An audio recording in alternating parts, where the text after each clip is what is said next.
మీ business ఏదైనా మీ ఊర్లో promotion చేయాలంటే అది సుమన్ టీవీతోనే సాధ్యం. ఇప్పుడే సంప్రదించండి. హాయ్ హలో నమస్తే welcome to Suman TV. Mahabub జిల్లాలో బయారమ్మలో ఉన్నటువంటి ఉప్పలపాడు గ్రామంలో కొన్ని విచిత్ర సంఘటనలు చూడిస్తున్నాయి. మనం సంఘటన స్థలం దగ్గర ఉన్నాం. ఇక్కడ మనం చూసుకోవచ్చు వెనుక కనిపిస్తున్నటువంటి శిలాఫలకం ఏదైతే అభివృద్ధి విషయంలో అధికారులు అయితే ప్రజాప్రతినిధులు అంటే వాళ్ళ ప్రభుత్వం ఉన్నప్పుడు వాళ్ళకి ప్రజలకి హామీలు ఏది ఇచ్చారో ఆ హామీలను నెరవేర్చడానికి సంబంధించినటువంటి అభివృద్ధి పనుల విషయంలో కూడా శిలాఫలకాలు ఇవ్వడం తరచుగా మనం చూస్తుంటాం. వాటికి కూడా సంబంధించిన మన విజువల్స్ చూసుకోవచ్చు.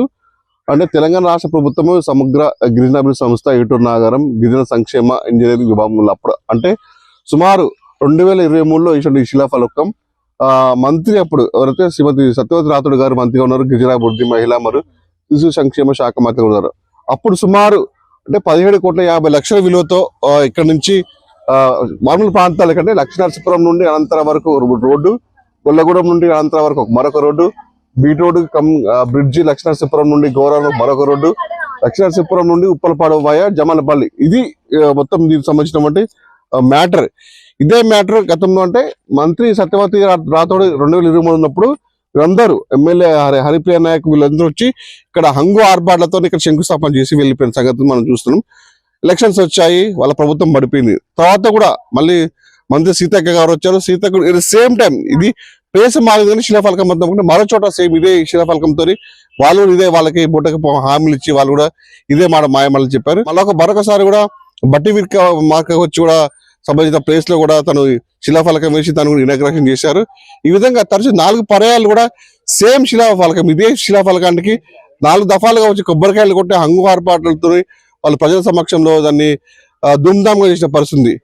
నిన్న కూడా మంత్రి రెవెన్యూ మంత్రి పొంగులేటి శ్రీనివాస్ గారు వచ్చి కూడా సేమ్ శిలాఫలకానికి కొబ్బరికాయలు కొట్టి అందరికి హామీలు ఇచ్చారు.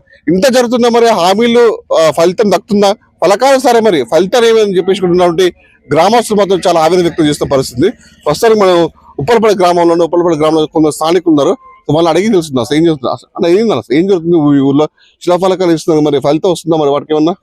శిలాఫలకాలు లేదు, మారేది మసిపూసి మారడుగా అన్నట్టు శిలాఫలకాలు మారడం తప్ప పనులు అయితే జరగట్లేదు. గతంలో బీఆర్ఎస్ గవర్నమెంట్ ఉన్నప్పుడు అక్టోబర్ 10, 2023 సత్యవతి రాథోడ్ మినిస్టరు, మాజీ ఎమ్మెల్యే హరిప్రియ నాయక్ గారు వాళ్ళ కృషి వల్ల దాదాపుగా 17,50,00,000తోని ఉమ్మడి ఉప్పలపాడు గ్రామ పంచాయతీలో 4 రోడ్లు, అలాగే లక్ష్మీపురం నుంచి గౌరారం పోయే రూట్లో ఒక బ్రిడ్జి, అలాగే ఇటు గొల్లగూడెం నుంచి అనంతరం పోయే రూట్లో ఒక బ్రిడ్జి, అవన్నీ కలిపి 17,50,00,000తోని పనులు శంకుస్థాపన చేశారు.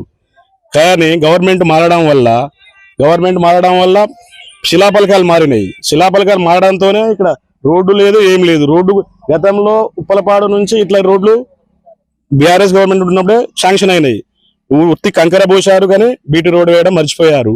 ఇప్పుడు స్థానిక ఇక్కడ కాంగ్రెస్ నాయకుడు ఏం చేస్తున్నాడంటే తన స్వలాభం కోసం కాంట్రాక్టర్ల దగ్గర మచ్చిగా చేసుకోవడానికి ఆయన కమిషన్లు ఎక్కడ పోతాయోనని దురదృష్టంతో ఇవాళ మినిస్టర్లను తేవడం, కొత్తగా కాంట్రాక్టర్ రూపాయి కూడా రాకపోవడం, ఆయన స్వలాభం కోసం కమిషన్ రాకపోవడం వల్ల మినిస్టర్లను తెచ్చి గ్రామాలలో స్థానిక సంస్థలలో నేను మొత్తం కాంగ్రెస్ గవర్నమెంట్ లో కొత్తగా వర్కులు తెచ్చానని విషయం చెప్పండి.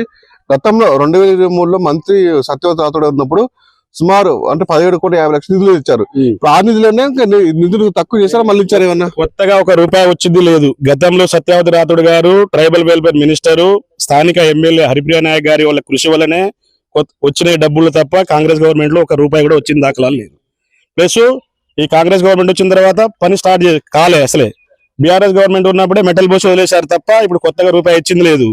₹1 రాకపోవడం వల్ల కాంట్రాక్టర్లు ఇక్కడ స్థానిక కాంగ్రెస్ నాయకుడికి కమిషన్లు ఇస్తున్నారు.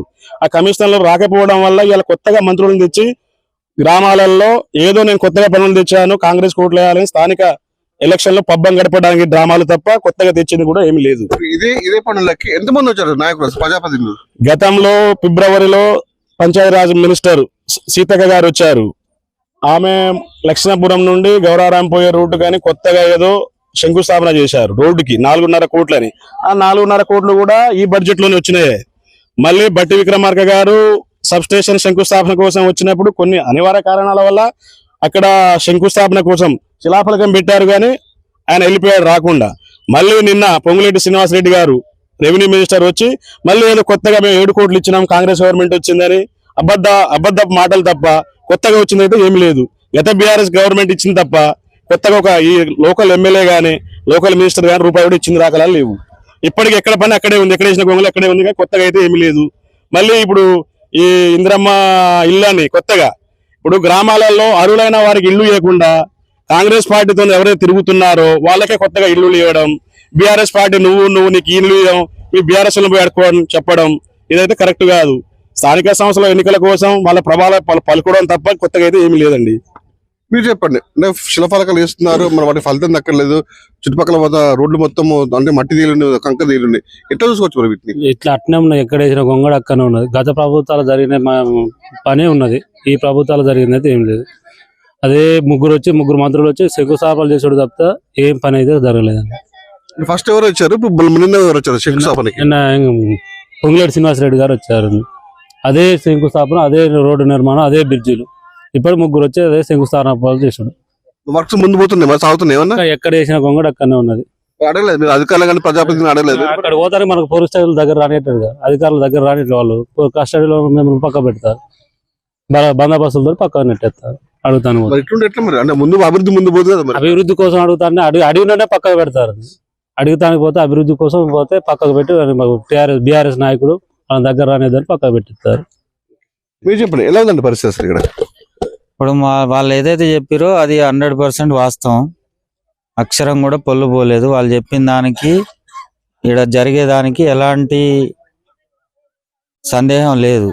ఏదైతే ఉందో వాళ్ళు చెప్పింది ఏదైతే ఉందో అదే జరుగుతుంది. ఒకవేళ ఎవరైనా ప్రశ్నిస్తే వాళ్ళ మీద కేసులు బనాయించి, వాళ్ళ మీద తప్పుడు కేసులు బనాయించి ఇబ్బంది పెడుతూ ఉన్న పరిస్థితి మా గ్రామ పంచాయతీలో ఉంది. బీఆర్ఎస్ పార్టీ వాళ్ళు ఏదైతే అప్పుడు శంకుస్థాపన చేసిరో గతంలో ఉన్న నాయకులే మళ్ళీ ఇప్పుడు కూడా వాళ్ళే నాయకులు అదే దాన్ని ప్రచారం చేసుకుంటూ తిరుగుతున్నారు తప్ప ఏది కూడా డెవలప్మెంట్ కార్యక్రమాలు లేవు. అర్హులైన వారికి మాత్రం ఇందిరమ్మ ఇల్లు ఇవ్వకుండా వాళ్ళు ఇష్టం వచ్చిన వాళ్ళకి ఇచ్చుకుంటూ పోతున్నారు. దీని మీద ప్రశ్నించిన వాళ్ళని ఇబ్బంది పెడుతున్నారు. ఇది మా గ్రామ పంచాయతీలో జరిగే పరిస్థితి. మొత్తానికైతే ఉప్పలవాడ గ్రామంలో ఉన్నటువంటి స్థానికులు చెప్పిన విషయాలపై విన్నారు కదా. అభివృద్ధికి మేము ఓకే చెప్తున్నాం, కానీ ఈ విధంగా అభివృద్ధి పేరు మీద ఇట్లా అందరినీ మాయమాటలు చెప్పడం ఎంతవరకు సబబు అని చెప్పేసి కూడా ఉన్నటువంటి స్థానికులు ఆగ్రహిస్తారు. శిలాఫలకాలు ఇప్పటికైనా శిలాఫలకాలు వేసారు కానీ దాన్ని ఫలితం రాకుండా చూసుకోవాల్సిన ఫలితం కూడా ఉండాలి. వస్తే మాకు అభివృద్ధికి మేము దోచుకుంటామని చెప్పేసి కూడా గ్రామస్తులు ఆవేదన చెందుతున్న పరిస్థితి.